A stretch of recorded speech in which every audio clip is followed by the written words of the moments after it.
అమానిత్వం. మానం అంటే తమ మీద తమకు లేదా తమ మీద ఎదుటి వారికి గౌరవం కలగటానికి ఉన్నవి లేనివి కల్పించుకుని చెప్పుకునేటువంటి గుణం పోవాలి. మానం అంటే తమ మీద ఎదుటి వారికి గౌరవం కలగాలి, లేదా తమ మీద తమకైనా గౌరవం కలగాలి. దానికి తగ్గట్టుగా ఉన్నవైనా పర్వాలేదు, లేనివైనా పర్వాలేదు, ఏవో ఒక గుణాలను, నేను ఇలాంటి గుణాలను కలిగిన వాడిని, నాలో ఇలాంటి సామర్థ్యం ఉంది, ఇలాంటి విశేషం ఉంది అని చెప్పుకునే తత్వం పోవాలి. దాన్ని ప్రయత్నపూర్వకంగా విడిచిపెట్టుకోవాలి. అమానిత్వం. అదంభిత్వం. అదంభిత్వం అంటే ఏ పని చేసినా సరే దాని ద్వారా ఏదో ఒక కీర్తి రావాలని గాని, లేదా గౌరవం కలగాలని గాని, నన్ను అందరూ పూజించాలని గాని ఏ పనైనా చేయటం అనేటువంటి గుణం పోగొట్టుకోవాలి. దంభం అని దాని పేరు.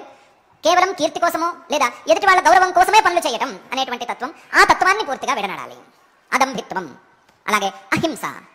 మనస్సుతో గాని, శరీరంతో గాని, నోటితో గాని, దేంతోనైనా సరే ఏ ప్రాణిని హింసించినటువంటి గుణాన్ని అలవరుచుకోవాలి. అహింస. హింసను చేయరాదు. ఆ హింసను శరీరంతోనూ, మనస్సుతోనూ, అదేవిధంగా నోటితోనూ, దేంతోనూ చేయకూడదు. అహింస. అలాగే క్షాంతి. ఎదుటివారు తప్పు చేసినప్పుడు వారు చేసినటువంటి తప్పును మనస్సుతో పూర్తిగా మన్నించుకునే గుణాన్ని అలవరుచుకోవాలి. అలాంటి క్షాంతి అనే ఉత్తమమైన గుణాన్ని సాధించుకోవాలి. దీంతో పాటుగా ఆర్జవం. రుజువుగా ఉండటం, ఏమాత్రం వంకరతనం లేకుండా ఉండటం, వక్రత్వం లేకుండా ఉండటం, అటు వ్యవహారంలోనూ ఇటు మనసులోనూ వక్రత్వం లేకుండా ఉండే అవక్రమైన స్థితిని సాధించుకోవాలి. ఆర్జవం చాలా ముఖ్యమైనటువంటి గుణం. వంచన లేకుండా ఉండటం, మాయలు లేకుండా ఉండటం, ఎదుటి వారిని మోసం చేయకుండా ఉండటం, ఎదుటి వారిని మోసం చేస్తున్నామనే భ్రమలో ఉండి మనల్ని మనం మోసం చేసుకోకుండా ఉండటం అనేటువంటి గుణాన్ని సాధించమనంటున్నాడు ఆర్జవం. దీనితో పాటుగా ఆచార్యోపాసనం.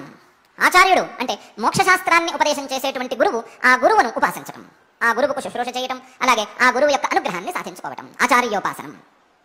దీంతో పాటు శౌచం. శౌచం శరీరంలోనూ అలాగే మనస్సులోనూ పరిశుభ్రతను పాటించటం. శరీరంలోని శుభ్రత అంటే శరీరంలో ఉండేటువంటి అంగాలను ఆయా సందర్భాలలో శుభ్రం చేసుకుంటూ ఉండటం. మనసులోని శుభ్రత అంటే మనసులో ఏ రకమైనటువంటి మాలిన్యాలను లేకుండా పూర్తిగా ప్రక్షాళన చేసుకోవటం. శౌచం. వీటన్నిటితో పాటు స్థైర్యం. సాధించదలుచుకున్నటువంటి లక్ష్యం మీద స్థిరమైనటువంటి అభిప్రాయాన్ని కలిగి ఉండటం.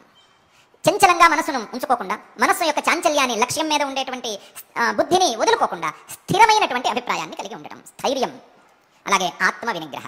ఈ శరీరాన్ని నిగ్రహించుకుని ఉండటం, ఈ శరీరంలో ఉండేటువంటి ఇంద్రియాలను, ఆ ఇంద్రియాలన్నిటినీ పనిచేయించేటువంటి మనస్సును, బుద్ధిని అన్నిటినీ కూడా నిగ్రహించుకుని ఉండటం, వశంలో ఉంచుకోవటం, అదుపాజ్ఞలలో ఉంచుకోవటం అనేటువంటి గుణాలను అలవాటు చేసుకుంటే, ఈ రకంగా మనస్సును ప్రక్షాళనం చేసుకుంటే, మనస్సు ఏకాగ్రమైతే, స్థిరమైతే, అప్పుడు చెప్పినటువంటి ఈ క్షేత్రజ్ఞ విభాగం అనేది సరిగ్గా అర్థమవుతుంది అని పరమాత్మ అభిప్రాయపడుతున్నాడు.